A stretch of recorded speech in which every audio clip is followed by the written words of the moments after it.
I'm Esme. I'm Naomi. I'm Letitia. And I'm Sophie. And this is John Wink's booth.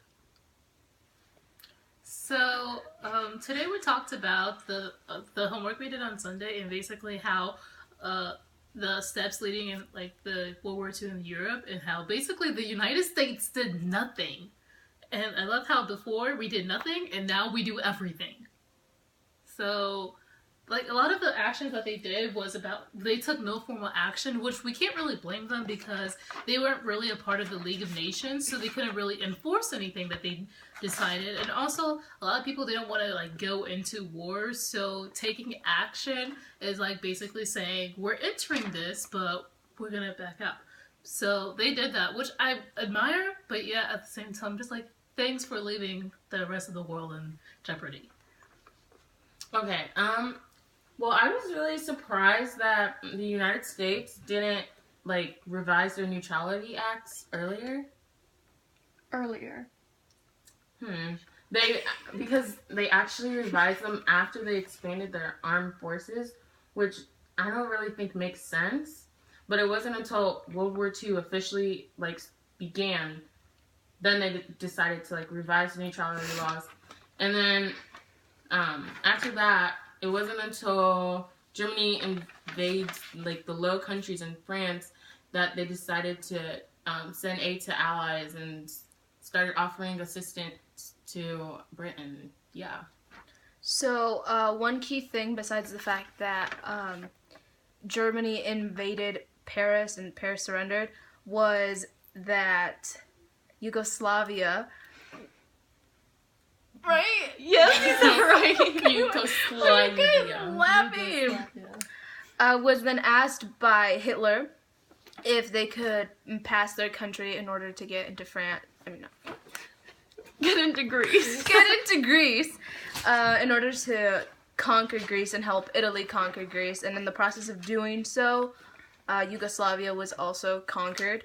And once Prince Paul agreed to allow this to happen, he turned on Germany and said, hey, listen, that's not cool, so let's fight Germany together.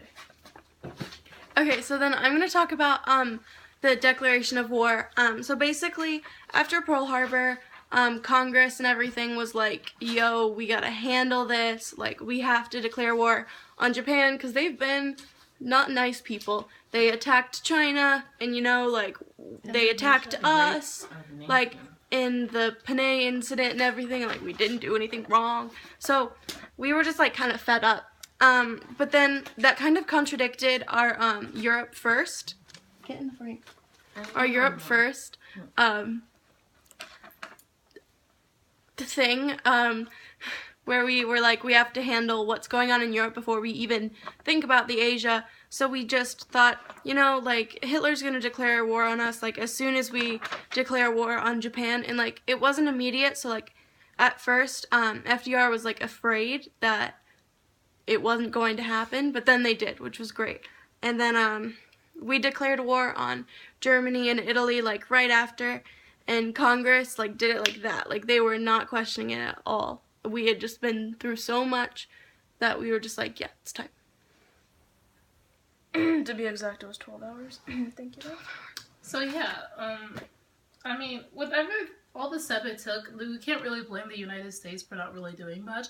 But when they needed to do much, they established that and they came to it as a consensus that yeah, we have to. I can't really blame them for not being able to do much because of the fact that they didn't even like acknowledge the Treaty of Versailles and they weren't part of the League of Nations. But yeah, you sort of have to admire them for the steps that they did take during the course of actions and helping the allies and trying to get peace negotiations to go around and get the world to a better place than it is.